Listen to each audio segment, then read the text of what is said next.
Welcome to the Occupational Safety Leadership Podcast, episode number 92.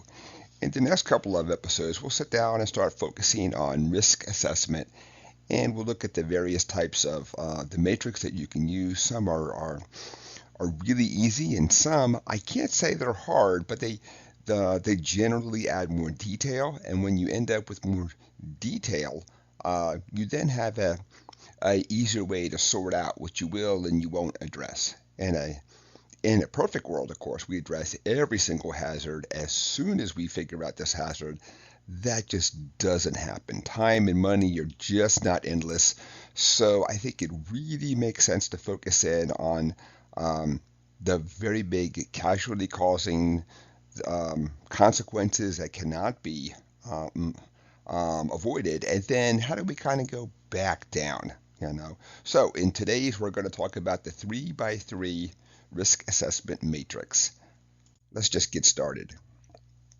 So this is a very simple tool, and we're going to sit down and look at how that we're going to categorize and make a priority of the things that we will address.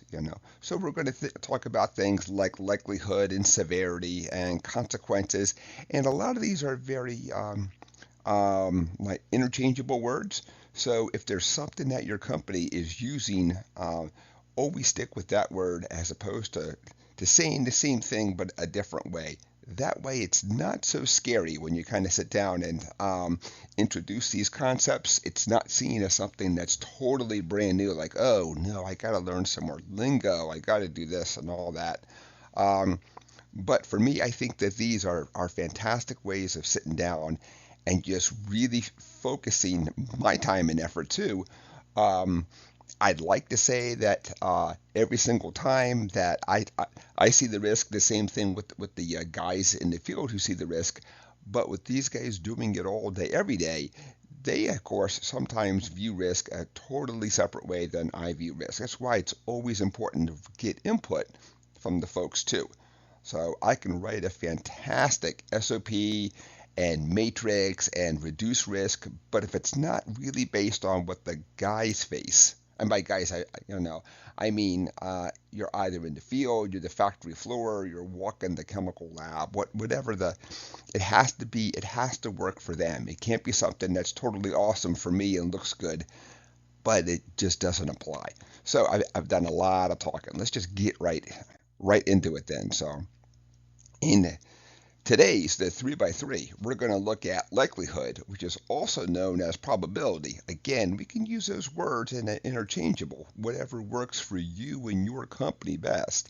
And we're going to look at severity, which is also known as consequence. Again, whatever your company uses, stick with that. So when we look at this then, let's look at likelihood first. So the 3x3 matrix is just going to be three blocks: low, medium, and high. Low, of course, low risk. Medium means that it may happen occasionally, and high risk means there's a very high chance that it will occur. When we sit down and look at severity and consequence, that's also on a scale of 3. Low means that there's minor harm or damage.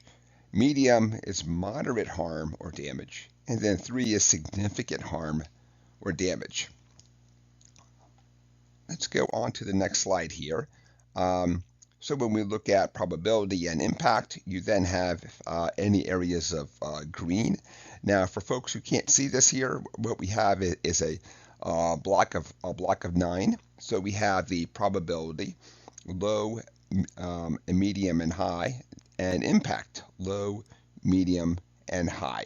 So obviously, high and high is going to be red. That's going to be something that literally we have to do everything that we can do to not just address the potential harm.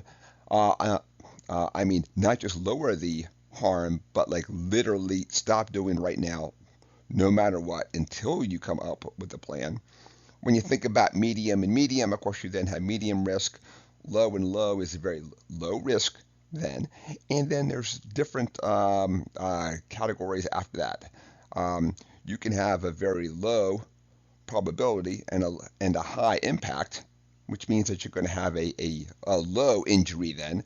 So it's just a very nice way of kind of sitting down and looking at this. And this is why we have to get input from the folks, because I might view something as a very low impact. The guys might see it as a medium impact, but probability is low. So we have to really get help from these guys. So let's just look at a couple of definitions then. So low risk means that not very likely that it's going to happen. If it does happen, the minimal harm. Same thing with medium, moderate, and then high, of course, significant harm. So we've looked at the matrix, we've talked about the definitions. Let's think about a couple of practical examples. And when we go through these, there's not going to be an answer that works because, like all things, we have to get input from the guys. And not just that, but there's a lot of times where the situation will dictate too. It would be totally awesome if that we said every time we do this activity, whether it's on the ground floor or 20 feet up, it's going to be exactly the same, but it's not. And that's why that we really have to sit down and look at almost like a case by case, a use by use. In the safety world, there's always going to be some nuance out there. So let's just go through a couple of practical examples. And this is really for the audience to kind of sit down and think about if this was at your place, would you call it a low, a medium, or high consequence? And then also when we think about that probability, is it something that's going to be low, a medium, or high? So let's look at the first one here. So a person is working on a scaffold 20 feet up, That doesn't give you too much info, of course, but then you start to think, is there going to be a guardrail on the scaffold? Do they have fall protection? How do they climb up and down the scaffold? So again, it's situation dictates. And what do you have in place that you're like reducing the risk now? And then if you kind of think about it, and what's the additional things that you could put in place to reduce this risk? Let's look at a plumber who's going to solder a copper pipe. Again, not much info. You don't really know, is he doing it on a workbench where it's very controlled? Or is he on his back having to get into those very tight spaces that a plumber has to get into when there's something that's broken? The next one here, let's say that we have a employee who's going to load a tractor trailer with a forklift, right? What do we have in place that's going to make this safe? How do we make sure the consequences are low? And how do we make sure the severity is low too? I'm sorry, the probability is low that we're going to have a accident with this forklift. Again, this is just something for the audience to think about, and nothing that I can answer for anybody right here. And finally, the last one in this presentation, joining pipe in a trench 10 feet down without a trench box. So when we kind of think about trenching and shoring, we're going to be joining a concrete pipe, and whether you say it's a plastic pipe, a concrete pipe, it's going to be pretty darn close, And now think about that same scenario, and what if you had a trench box? How would that change your matrix and your probability and, well, definitely your consequence? How would that change the consequence if there was a incident, a cave-in on the side or something like that? That is it for today's episode. I want to thank everybody for joining me today. This was episode 92, and we did the 3x3 risk assessment matrix. In the next couple of episodes, we'll start diving into more and more complex risk assessment types, really more details. And again, we want to focus on the things that's going to give us the most bang for the most buck, because time and energy is just not effortless out there. My name is Dr. David Ayers. Thank you for joining me, and have a safe day.